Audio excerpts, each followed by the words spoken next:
Bueno, efectivamente, como habían vaticinado las encuestas, el triunfo de Bukele fue aplastante, arrollador, todo parece indicar que así fue. Y digo todo parece indicar porque todavía, señores, en El Salvador se están contando los votos y ha tenido serios problemas el proceso del escrutinio. El Tribunal Superior Electoral ha admitido que han afrontado muchísimos problemas, lo cual obligó a cambiar el sistema de transmisión de los datos y hacer conteo manual en las mesas electorales, porque el sistema de transmitir desde las mesas electorales y las juntas fracasó. Eso fue un completo tollo y tenemos nosotros recuerdos frescos sobre ese tipo de problemas en unas elecciones. Entonces, el conteo se paralizó. Desde esta mañana no se ha actualizado y se quedó con el 70% de los votos escrutados, el conteo preliminar.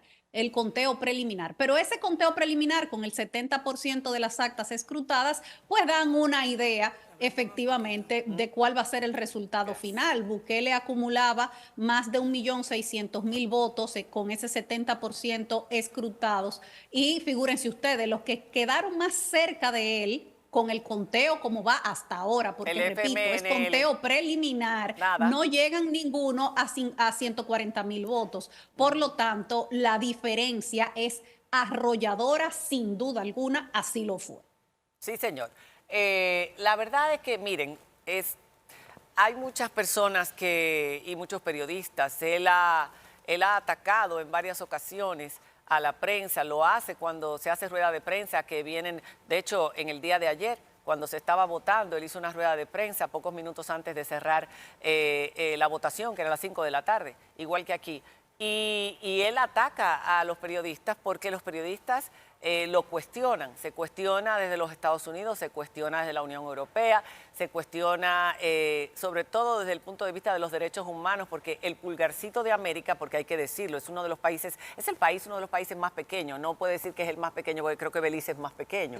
Pero El Salvador es un país minúsculo. Yo estuve ahí en 3 ocasiones en los años 80, en medio de la guerra civil, donde yo estaba en un restaurante y escuchaba las ráfagas fuera, y yo andaba en un carro blindado con seguridad y dormía con seguridad dentro de mi habitación. Incluso a esa persona de seguridad, la segunda vez que fui, ya en el 86, me enteré que la habían asesinado, que había desaparecido y no había aparecido nunca más. Un país muy inseguro, con 10 familias que eran las que tenían todo el poder, muy pobre, y todavía sigue habiendo mucha pobreza. Sin embargo, el problema que dejó tan grave la guerra civil, la guerra anterior, los 12 años de guerra con la guerrilla y los 30 años donde todos los gobiernos del mismo FMNL, que sacó 139.000 votos, de Arenas, lo que hicieron fue seguir haciendo pactos con todas estas maras que se fueron creando, que vinieron de los Estados Unidos y que crearon toda una estructura que dominaba el 85% del territorio salvadoreño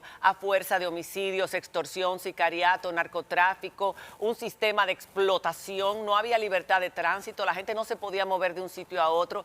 Y Bukele, que empezó haciendo pacto con las pandillas para bajar el nivel de la cantidad de homicidios, terminó creando esta megacárcel y declarando la guerra abiertamente a las pandillas. La gente ha criticado, la prensa critica el hecho de que tanto poder se concentre en una sola persona, de que el estado de excepción lleva ya 2 años y él va a continuar con ese estado de excepción que le permite actuar en la forma en que lo está haciendo y es lo que él quería garantizar en estas elecciones. Y la prensa sigue criticando y vamos a ver cómo él le responde a periodistas de España. Ayer estaba viendo al periodista de Univisión, le dio una humillada a Univisión y así lo hace con todo el que se le opone. Veamos.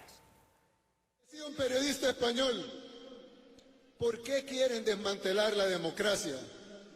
Y yo le dije, ¿pero de qué democracia nos estás hablando? Democracia significa el poder del pueblo. Demos y kratos. De ahí viene la palabra democracia. Demos y kratos. Demos significa pueblo y kratos significa poder. Significa el poder del pueblo. Y si el pueblo salvadoreño quiere esto, ¿por qué va a venir un periodista español a decirnos lo que los salvadoreños tenemos que hacer? ¿De qué democracia habla? Él habla de la democracia que le dicen sus jefes allá en España. Pero esa no es democracia. Esa sería colonia, imperialismo, elitismo, plutocracia. Pueden llamarle como quieran, pero no se llama democracia. Porque la democracia es que los salvadoreños decidimos cómo los salvadoreños nos queremos autogobernar. Los salvadoreños amamos España, Europa y todos los países de Estados Unidos. Los amamos y los respetamos. No les pedimos nada. No les pedimos dinero, no les pedimos donaciones, no les pedimos ayuda internacional, no les pedimos nada. Lo único que les pedimos es respeto. Nada más. Respeto. Nosotros los respetamos a ustedes. Respetamos su monarquía hereditaria. La respetamos. Pero ustedes están en la obligación. Bueno, ahí están escuchando algunas de las cosas que dijo Bukele desde el Palacio Nacional, desde el balcón del Palacio Nacional.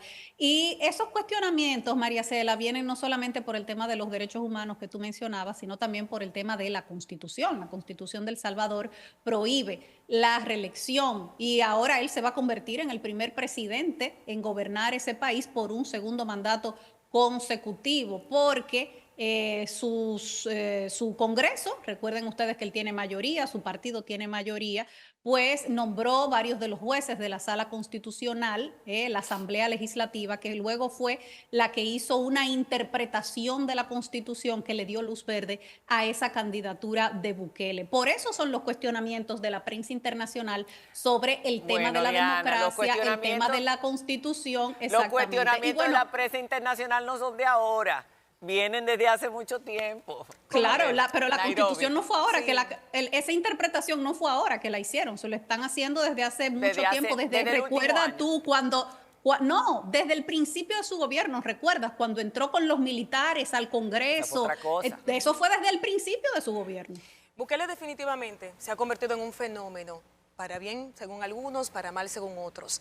Ahora bien, según los resultados y los analistas expertos entienden que estas elecciones convierten en una dictadura este nuevo gobierno de Bukele. Sin embargo, él dice, como ustedes escucharon en su discurso, que ahora es cuando se concretiza la democracia en su país. Los elementos, ya Diana mencionaba alguno y María Cela también, de por qué los cuestionamientos, violación a los derechos humanos, el estado de excepción, que la creación de estas cárceles masivas, en fin, un sinnúmero de actividades que, sin embargo, mientras son cuestionadas, para muchos son las medidas necesarias para El Salvador. Y lo ha convertido en una persona muy popular aparentemente, por lo que se percibe en redes sociales, por lo que se percibe en estos eventos masivos, inclusive personas de otros países que abogan por tener un Bukele en su país.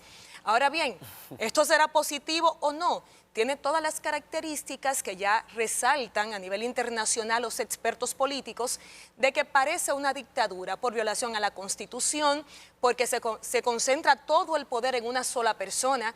Es la primera vez que un país tendrá dentro de un sistema democrático políticamente un solo partido, porque al final arrasó con toda la oposición. Estos partidos quedaron siendo minoritarios prácticamente en los resultados de estas elecciones. Entonces, el PRI estuvo muchos años. Ahí no hay una manera de que sea democrático. ¿Qué va a pasar? ¿Cuál será el futuro de El Salvador tras estas elecciones? Eso es lo que nos va a despertar. Lo importante es no comparar. A mí me preocupa que la gente dice, necesitamos un Bukele. Sí. La situación no son de realidades ese país iguales. No tiene nada que ver con la situación de la mayor parte de los países del área. Nosotros no hemos tenido guerra de guerrillas. Por ejemplo, aquí en República Dominicana, que se habla constantemente de eso, y él ha cultivado mucha simpatía en los demás países latinoamericanos, pero la situación de ese país era crítica, era sumamente crítica. En el año 2015 fue declarado el país con la tasa más alta de homicidios del mundo. Un país pequeñito del mundo, más de 6.600 y pico de homicidios en un solo año, 18 cada día. Las maras, miren esa cantidad de personas. Cuando tú tomas 70.000 personas presas, pues habrán un porcentaje importante de personas inocentes y eso es lo que ese es el problema. Cuando uno ve eso, uno se preocupa y uno se mortifica y uno sufre porque muchas madres tienen a sus hijos presos sin justificación porque eran civiles. Claro que va a haber civiles. Él decía, un periodista de la BBC le preguntaba en esa rueda de prensa sobre ese tema de los inocentes y él decía, bueno, y en Gran Bretaña la policía no ha cogido gente inocente. Para eso están los juicios, para determinar si son o no son culpables. Ese es el problema, Ahora, que, yo te voy a decir una cosa. que es sin proceso que se lo están Yo llevando. te voy a sí. decir una... No, es que esa es la cosa. Ya han soltado más de 3.000, pero hay una queja de que no tienen derecho a los abogados, a los juicios, están dentro del sistema de excepción, que es el que es criticable. ¿Qué va a pasar cuando el sistema de excepción cese y cuando vuelvan otra vez todas las garantías? Es que él no tiene intención de quitar Ese es el sistema tema. de excepción. Eso es lo Él que no tiene tenemos que intención de ver. hacer eso. Mira, Diana, eso es lo que tenemos que ver a partir de ahora, porque definitivamente los salvadoreños están felices con lo que ha pasado con relación a la seguridad, pero ahora él tiene varios retos importantes, es la falta de empleo, los salarios bajos, la falta de educación. Tuviste esa biblioteca inmensa al lado del palacio, pero eso es un pueblo que lo que está luchando es por comer y por sobrevivir. Entonces de los libros no se vive, no se come con los libros. Él tiene que entender que ahora él va a tener que dedicar toda esa energía que él dedicó durante estos 5 años a combatir a las maras, a sacar a su país del hoyo en que está, porque es un país muy, muy pobre. Realmente aquí la gente no sabe cómo es El Salvador. La gente cree que es un país, Bukele, mira, con esos shows y esos espectáculos, porque él es bastante flamboyant, ¿no? Él es show off, como decimos. sí. Como dice el presidente más cool, como él se hace llamar.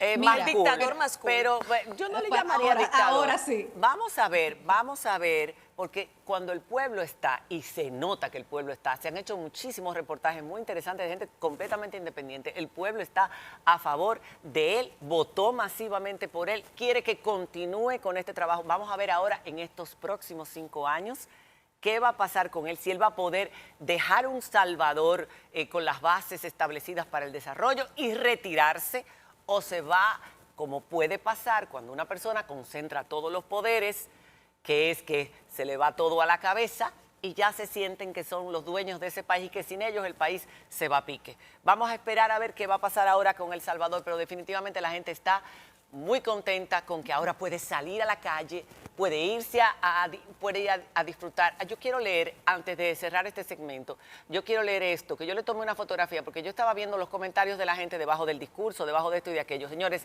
escuchen un ejemplo de lo que vivía la gente en El Salvador. Enero del 2019, un mes antes que Nayib Bukele ganara las elecciones y se convirtiera en el presidente de El Salvador, mi hermana fue secuestrada, golpeada, violada, desmembrada y enterrada por esos malditos mareros de la Mara Salvatrucha. Son la Salvatrucha y la de 18, sin deber nada, solo por el simple hecho de querer matar. Desde ese día la vida de mi familia y la mía jamás volvió a ser igual. No siento ninguna compasión sobre los mareros ni sus familias porque arruinaron nuestra felicidad. Cada día pienso en el sufrimiento que mi pobre hermanita tuvo que pasar. Me duele el corazón y lloro al recordar que no estuve allí para defenderla o hacer algo. Lloro al escribir esto, me duele. Han pasado 5 años y sigue doliendo como el primer día. Nadie, absolutamente nadie, sabe lo que era vivir bajo esto. El cambio de El Salvador es extraordinario. Si tan solo hubiera existido este ambiente de hoy en día, mi hermana estaría viva y nosotros no tuviéramos este dolor. Es el derecho de esas víctimas, el derecho de la gente a circular, que no les roben, que no les extorsionen, que no les vayan a los negocios. Todo eso es lo que él ha cambiado. Vamos a ver qué va a pasar con el resto de los derechos que tiene cualquier población. La de educación, salud, progreso, que también aquí lo necesitamos.